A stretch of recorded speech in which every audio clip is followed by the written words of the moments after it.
Eh bien, bonjour Dr Zontag, nous retrouvons le bon Dr Zontag, pharmacien à la pharmacie des Thermes à Nancy. Bonjour. Bonjour. Alors, c'est amusant d'ailleurs, il a été un peu grippé ces temps-ci parce qu'il n'a pas suivi ses conseils qu'il nous Oui, donne. oui, bah, ça c'est malin de se moquer de moi comme ça, mais je l'ai pas volé, c'est parce qu'il faut faire attention, d'ailleurs ça peut servir peut-être à ceux qui nous écoutent. Il faut pas négliger le mois de mars, hein. J'ai arrêté mes petites potions préventives, là, genre curcuma, gingembre, etc. J'ai arrêté aussi un petit peu la echinacea et cyprès, et puis paf, il y avait un virus qui m'attendait au coin du bois, quoi. Et voilà, à force d'attaquer les virus, il s'est fait attaquer, ce qui Voilà, après tout est normal. Grosse toux, mais pas de fièvre quand même. Donc je pense que ce que j'avais fait auparavant a quand même réussi un petit peu à diminuer l'impact. Bon, En fait, ça se coud quand même. Hein. Faut bon, faire attention. on Le l'écoute. danger est encore là. On l'écoute quand même nous donner des conseils parce que maintenant on est presque au printemps là, on est au printemps d'ailleurs. Tout à fait, tout à fait. Et alors, les risques d'allergie parce que les pollens vont venir, les graminées, tout ça. Alors est-ce qu'il n'y a pas des plantes parce que dans les médicaments il n'y a pas grand-chose comme Oui, préventif. bien sûr. D'autant que comme on le dit fréquemment, mais c'est vrai, on a un encrassement de l'organisme avec augmentation de l'alimentation qui est plus riche, avec baisse de l'activité physique, et puis l'immunité à fonctionner à plein la caisse, avec des accumulations de déchets et de toxines. Donc il y a un certain nombre de conséquences avec une augmentation de poids, la fatigue, et on ressent tous une fatigue, il y en a certains des problèmes de peau, et puis l'allergie à laquelle on est de plus en plus sensible, hein, c'est prouvé actuellement, et donc on a un panel de plantes dont je vais vous parler, et puis ensuite dans un deuxième temps on prendra un mélange beaucoup plus spécifique de l'allergie. Là, disons que c'est un nettoyage général avec un impact anti-allergique quand même. Le pissenlit, par exemple, qui est un draineur hépatobiliaire et rénal, et qui est aussi anti-allergique. Le chien-dent, qui est aussi un draineur hépatobiliaire, parce qu'en fait, il faut bien sûr nettoyer foie, pancréas, rein, poumon et peau, avec foie, pancréas, qui sont quand même les principaux les principales cibles à nettoyer. Ensuite, la chicorée. Chicorée, il faut savoir qu'elle nettoie le foie et le pancréas, donc ça c'est important. Chardon-Marie, qui est un bon vieux cholérétique cholagogue qu'on va mettre dedans. On n'est pas obligé de tout prendre, hein. On choisit un petit peu en fonction de ses problèmes. La myrtille, qui est un draineur intestinal, si on est particulièrement sensible aux intestins, aux problèmes intestinaux, la myrtille c'est excellent. La bardane et la pensée sauvage pour tout ce qui est problème cutané et en même temps hépatique. Et le cassis, qui est un anti-allergique aussi, en même temps que draineur, qui fait baisser l'urée, l'acide urique, mais qui est aussi, il ne faut pas l'oublier, un anti-allergique.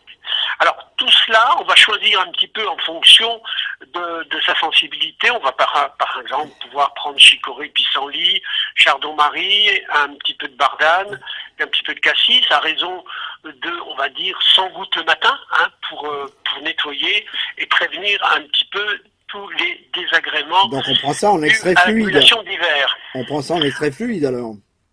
Comment? On prend ça en extrait fluide alors. En extrait fluide, oui, toujours avec de l'eau, mais 100 gouttes le matin, ça suffit. Faut pas oublier, bien sûr, une alimentation adéquate, pas de laitage, voire très peu. La viande rouge, faut un peu oublier. Les petits poissons, c'est toujours bienvenu, et bien sûr, pas de sucre. Les antioxydants, il faut pas oublier, comme moi je l'ai oublié, avec cannelle girofle, qui sont quand même assez puissants. Et puis curcuma gingembre, bien sûr, comme traitement de fond. Et puis bouger, hein, faut pas oublier que c'est pas l'organe qui fait la fonction, mais c'est la fonction qui fait l'organe. Donc faut faire marcher la machine, faut bouger, faut marcher, faire un petit peu de sport à tronc, bien entendu, mais un petit peu de marche, c'est toujours bien, surtout à partir d'un certain âge. Donc on va attaquer maintenant l'allergie proprement dite. Donc ça c'était pour le nettoyage, c'était pour le nettoyage donc hein. Voilà, c'est ça. Là, on va cibler allergique pour les gens qui ont des problèmes allergiques. Alors, on retrouve le pissenlit qu'on va récupérer parce c'est rudement bien puisque c'est à la fois un draineur et puis il est anti-allergique.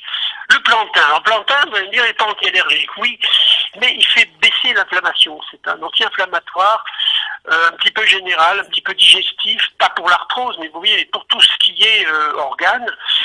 On va rajouter de cassis qui est effectivement un anti-inflammatoire et aussi un anti-allergique. Et puis des plantes un peu moins connues comme l'aunay, Inula helenium, qui est une plante qui a un tropisme anti-allergique, mais pharyngé et pulmonaire. Alors ça, c'est bon à prendre parce que souvent, on a des problèmes pulmonaires qui sont dues aux allergies. La bourrache, Borago officinalis, qui est un anti-allergique général, donc à pas oublier. Et puis le chardon béni, Quinquus benedictus, oui, c'est des plantes un peu moins connues, hein, mais qui ont une réelle activité anti-allergique, diurétique, anti-allergique, et aussi, au passage, le chardon béni est antinévralgique. Donc tout ça nous fait un bon petit mélange, et on va prendre en cas d'exposition, en cas, on sent bien quand ça commence à venir, on va prendre carrément 100 gouttes 3 fois par jour avec de l'eau. Voilà. Ou en prévention, 100 gouttes le matin, quand on a bien sûr cette sensibilité particulière à l'allergie. Ça, c'est un mélange qui fait ses preuves, qui fonctionne pas mal, hein. Je le connais bien, ce mélange-là. Et vous n'avez pas parlé d'ortie? Non, parce que l'ortie, c'est surtout un draineur. Ses qualités anti-allergiques, je les connais moins. Et puis là, on a déjà quand même 6 plantes, c'est déjà pas mal, hein. Dans un mélange, je ne mets jamais plus de 5 ou 6 plantes maxi. Alors ça, c'est à prendre par la bouche. C'est à prendre par la bouche. Est-ce qu'il n'y aurait pas une préparation locale, une préparation qu'on peut prendre quand on a une rhinite allergique, par exemple, ou quand on a une allergie au niveau oculaire, quand on a des manifestations de ce type? Alors, quand on a des manifestations oculaires, on peut toujours imaginer un mélange de plantes, comme des tisanes, avec de l'aigre-moine, par exemple, qui est intéressante, le bleuet. Hein, tout ça, ce sont des plantes qui sont intéressantes à utiliser en bain d'yeux. Ça soulage bien, c'est anti-inflammatoire et ça décongestionne. Ça, c'est intéressant. En usage pour la peau, en cas de... Vous voulez parler d'éruption cutanée, de choses comme ça? D'éruption cutanée ou de rhinite? La rhinite, carrément. Ah, la rhinite, oui. Alors, rhinite, on a tout le panel des huiles essentielles qui dégagent bien quand même, hein. Que ce soit le niaouli, qui est en même temps antiviral. On peut prendre romarin, thym, lavande, niaouli. Ça, c'est un bon petit mélange qui va décongestionner les voies respiratoires, qui en même temps va avoir une action antiseptique qui va éviter une surinfection, parce qu'il faut savoir que les terrains allergiques, c'est déjà des gens qui sont qui sont vagotoniques, oui, je dis bien, et qui vont avoir une sensibilité particulière. Donc on a toujours intérêt à prévenir, et d'ailleurs c'est ce qui se passe d'ailleurs quand on a des problèmes allergiques, il y a souvent une surinfection bronchique qui démarre, et avec les années, ça devient des vieux bronchiteux comme moi par exemple.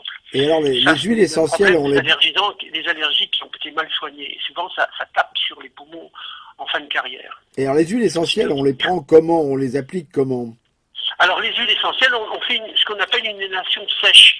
On fait un mélange, on peut diluer avec un petit peu d'alcool, et puis on le prend au creux de la main et on le respire comme ça. Ça permet effectivement de décongestionner. Et par exemple, quand les Parisiens rentrent dans le métro ou dans un restaurant ou dans un bus pour tous les autres, et le train par exemple, c'est là où on chope plein de choses, et ça fait une bonne protection. Une bonne protection par rapport, bien sûr, à des problèmes de bactéries et de virus. Oubliez le niaouli aussi, qui est antiviral, le cyprès, c'est antiviral aussi. Tout ça, c'est bon à éviter des surinfections qui sont généralement et qui accompagnent généralement l'allergie. Il ne faut pas oublier ça. Alors, si on récapitule, on fait un bon draineur parce que c'est le nettoyage de printemps, c'est ça? Ouais. Bon, et puis ensuite, on commence dès maintenant pour les prochains pollens, qui peuvent être étalés dans le temps, étalés dans la saison.